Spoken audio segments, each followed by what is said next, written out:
Episode 71. Watch me flip a Dodge. Okay, not literally.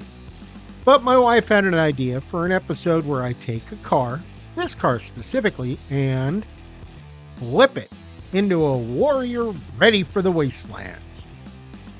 As I have said before, I usually let the model decide what direction I want to go in. And this one was telling me dark red with flames and a big scoop on the hood. And like that drunk guy who isn't related but calls you family, should have ignored the model.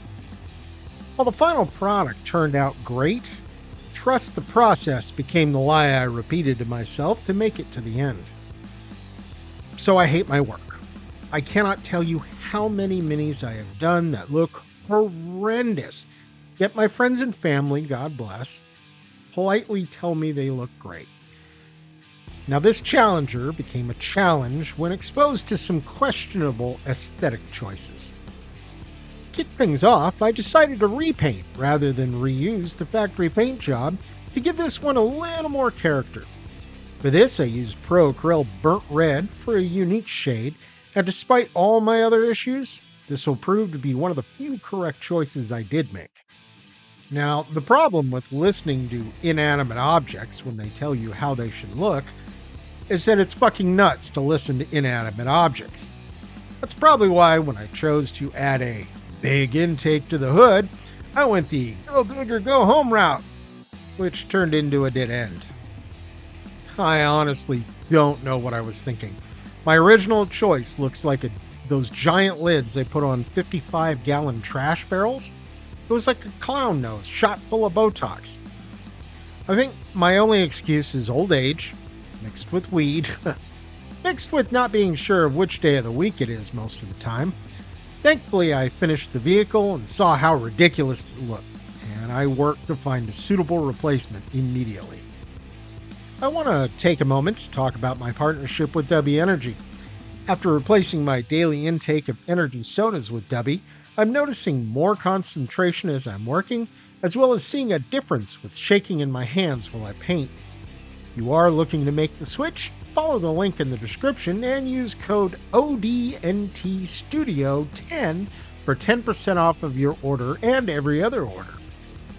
As for the partnership, it's beginning to look like their primary client base is content creators, as that is what a lot of their marketing is aimed at.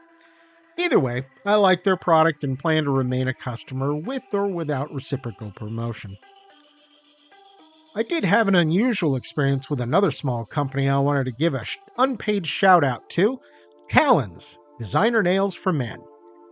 I've always enjoyed the freedom to express myself in whatever way I feel comfortable with, and now there's another area I can be free with. My nails. Now I do paint my own nails, and trust me when I say I am way better at painting using both hands and a magnifying glass. That said, I was always jealous of my wife who could find press-on nails for every occasion, and while I searched through her larger extras, I was never able to make a reasonable set. About 2 months ago, I saw an ad on Facebook for men's temporary nails and decided to give it a shot. When the product arrived, I was eager to try it, so much so that I missed out on some steps in preparation and they did not adhere the way I expected them to. Leaving a review with my experience, not yet realizing my lack of preparation, I mentioned my issues and left it at that. Lo and behold, I received an email from the Director of Operations asking for more details about my experience. Flabbergasted, I replied back with my experience, and together we emailed back and forth and figured out what I didn't do before the application. I was offered a replacement and graciously accepted the new set and looked forward to giving it another try. They showed up, and as of this recording, they are holding strong and looking great. Now, this isn't a paid spot, but if you do want to express yourself beyond the norms, check out the link to Gaslands in the description below. Now, I was so excited with this project, I decided to go all in and add some flame decals. But I forgot the first rule of decals. Make sure you have the right backing color. I picked up some flame decals on Etsy and didn't stop to think that I needed a bright backing color so that the flame decals would show. Instead of beautiful blue flames transitioning from dark to light, I got black flames on a red body. Well, shit. This was not as big a problem as it could have been. I can work with black flames as my freehand is notoriously crap. I embraced the black flames and added them all over the car. In for a penny, in for a pound. One detail I wanted to add was a smashed out rear window and bullet holes on the windshield. I recently learned a new technique for shattered glass from Chris over at Gaslands NorCal. I used some basic super glue and AK Interactive ice sparkles. Sadly, I still haven't picked up any accelerator, and I got some clumping with the sparkles. Not too bad, thankfully. On a recent purchase from the Army Painter, I picked up some Battlefield razor wire, and I've been looking for an excuse to use some. When I finished the rust and weathering on the front ram, I added some razor wire and wrapped it around, giving it that wasteland feel. I rounded out the Challenger with some more grimy details and completed assembly.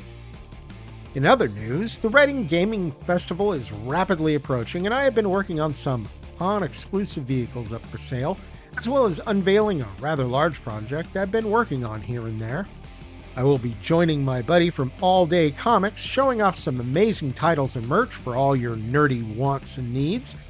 The festival will be Saturday, April 25th and Sunday, April 26th in Redding, California. I believe the hours will be from 10 a.m. to 4 p.m., and it will be at the Shasta County Fairgrounds. Can't make the con? No worries. I'll be putting up any unsold exclusives on sale in my Etsy shop, as well as releasing videos throughout the weekend showing off the latest projects. Can't wait for the con and want to get your game on now? Don't blame you. Head over to Etsy and have a look at the showroom floor. Link is in the description. In other con news, I will be again teaming up with All Day Comics at the Forest Moon Festival here in Humboldt County during the month of May. Forest Moon Festival will be celebrating all things Star Wars, set to the natural backdrop of our beautiful redwoods, the original home for Endor. Not sure where our booth will be ending up, as there are multiple locations throughout the weekend, but stay tuned to my social media for times, dates, and locations. If you haven't found me on Facebook, Patreon, Instagram, and Blue Sky Social, follow the links in the description to look me up. I love to share behind-the-scenes pics and videos showing what I'm working on, and it's not all Gaslands either. If you enjoyed my little video, let me know in the comments. I read and respond to all of them and would love to hear from you. If you want to see more episodes like this, hit the subscribe button and stay on top of new releases like this one. Browse my library and find something new to you. That's all for this episode. Time for me to flip on out of here. And while you wait for the scalpers to finish raiding the Hot Wheels dump bin, remember, they ain't gonna paint themselves.